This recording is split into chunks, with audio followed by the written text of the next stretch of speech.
행복한 한 주가 되셨습니까? 한 주간의 말씀이 우리를 새롭게 변화시키며 정말 조금씩 달라지는 우리의 삶의 모습, 그렇게 고백할 수 있는 귀한 한 날이 되길 소망합니다. 주위의 사람들에게 또 우리가 함께 사랑을 전할 수 있는 복된 하루가 되길 바랍니다. 오늘의 말씀을 함께 읽겠습니다. 오늘의 말씀은 이해할 수 없을지라도 하박국 1장 12절에서 17절까지입니다.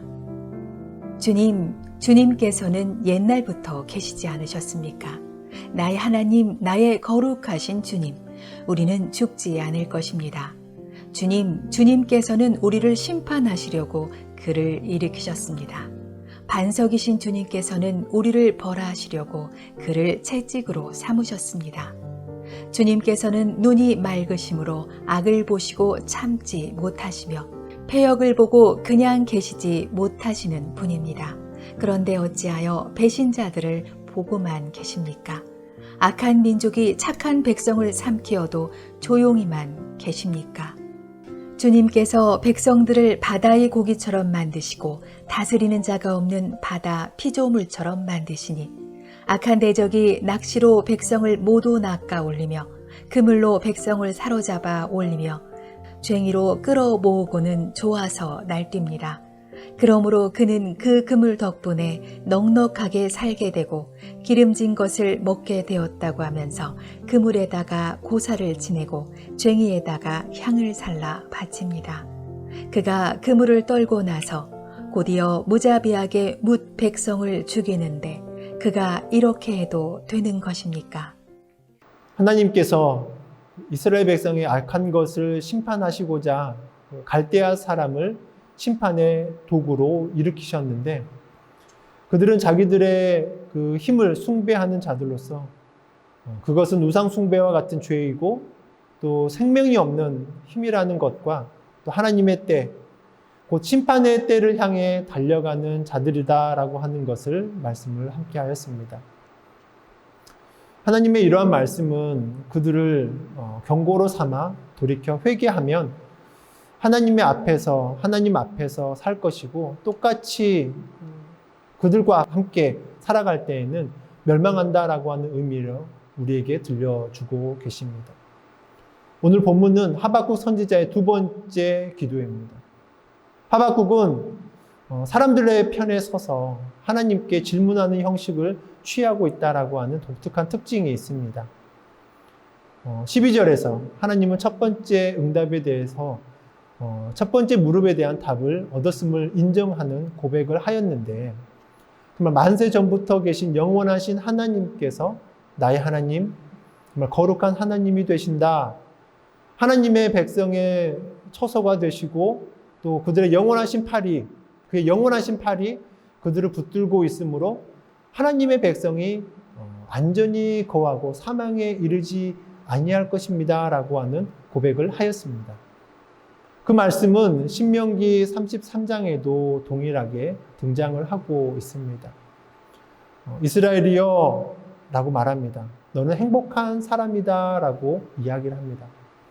하박국 선지자는 오늘 본문 12절 후반부에 심판의 도구로 하나님께서 그들을 두셨음을 인정하고 있습니다. 그것은 마치 인간이 타락하여서 에덴 동산에서 쫓겨난 후에 하나님께서 땅에 가시와 엉겅퀴를 두신 것과 비슷하게 보입니다. 그러한 경고가 죄를 경계하고 하나님을 기억하게 하기 위함임을 고백하면서 이를 통해서 하나님을 믿는 신앙이 더욱더 든든해지고 견고해질 수 있을 것이다 라고 하는 고백이 있습니다. 다만 우리가 하나님의 백성임을 잊지 않고 경고를 통해서 하나님께로 돌이킬 때 그렇다라고 하는 것이죠. 첫 번째 그 질문에 대해서 일단 답을 얻었음을 감사하지만 하박국의 고민은 여기서 그치지 않습니다. 이후의 본문에 하박국의 두 번째 질문이 있습니다. 하나님, 그런데 갈대아 사람들은 악한 자들 아닙니까? 우리는 그들보다 의로운데 어째서 우리보다 의롭지 못한 악한 저들로 우리를 심판하시는 하시는 것입니까? 하나님의 눈이 정결하셔서 악과 패역함을 보지 못하는 분 아니십니까? 이 질문을 또한 함께 던지고 있는 것이죠. 우리를 심판하시려면 우리보다 더 의로운 사람으로 심판해야 될 것 아닙니까? 우상을 숭배하고 있는 자들, 자신의 힘만을 믿고 있는 저들을 어떻게 심판의 도구로 사용하십니까? 이렇게 하박국 선지자는 또한 질문을 하고 있는 것입니다. 그것이 옳은 것입니까? 라고 하는 것이죠. 예수님께서 말씀하셨습니다. 내가 어찌하여 나를 선하다 일컫느냐? 하나님 한 분 외에는 선한 이가 없느니라. 예수님의 말씀이십니다. 하나님 한 분 외에는 선한 이도 의로운 이도 없다라고 말씀하였습니다. 하박국이 고민하던 것처럼 우리가 생각할 때에 도저히 용납할 수가 없고 이해할 수 없는 그 고난을 당하기도 합니다. 어떤 것들은 우리의 실수로 인한 어려움이다라고 인정하기도 하지만 그렇지 못한 경우들도 더 많이 보이게 됩니다. 우리는 이러한 고난의 상황에 어떻게 대처해야만 합니까? 우리는 우리에게 닥친 고난에 대해서 고민을 할 수 있지만 원인을 찾지 못할 때도 있습니다. 다만 우리에게 중요한 것은 끝까지 하늘에 계신 하나님의 뜻을 찾는 것입니다. 하나님을 찾는 것입니다. 우리의 무고함에 대해서 분명히 우리의 중보자가 되어주시는 예수 그리스도께서 하나님의 우편에서 우리를 중보하여 주십니다. 우리는 좋을 때만 아니라 좋지 않을 때에도 우리의 중보자가 되어주시는 예수 그리스도, 우리의 삶을 이끌어 가신 하나님을 철저히 붙잡고 나아가야만 하는 것이죠. 끝까지 중보자로 찾았던 많은 신앙인들이 있습니다. 다 이해하지 못하였지만 하나님의 뜻과 하나님의 계획으로 인하여서 그들은 하나님을 만나게 된다면 그때부터 온전한 회복이 시작이 되는 것이죠.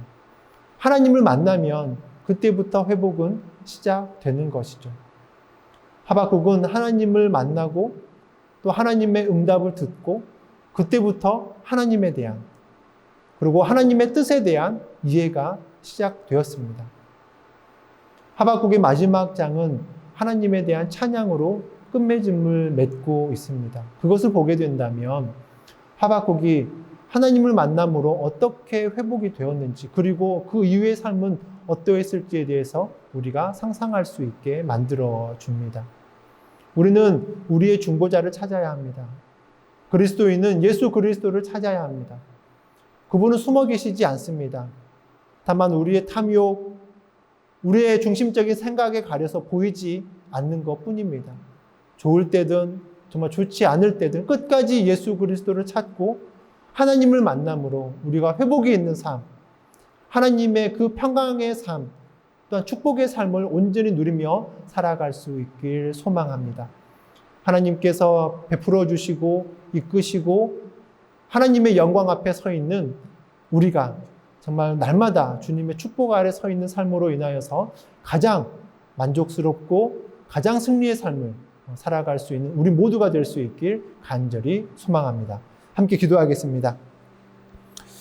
사랑의 하나님, 지금 우리는 하나님과 함께하기에 정말 담대한 믿음의 걸음을 걸어감을 믿습니다.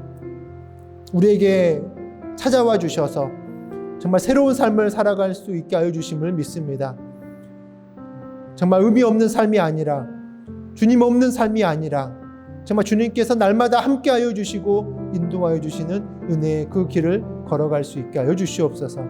주님의 영광을 선포하고 또한 능력을 사모하는 삶이 되게 하여 주시옵소서. 끝까지 주님과 함께하면서 날마다 승리하며 나아갈 수 있는 귀한 믿음의 시간들로 하나님께서 채워 주시옵소서. 예수님의 이름으로 기도합니다. 아멘.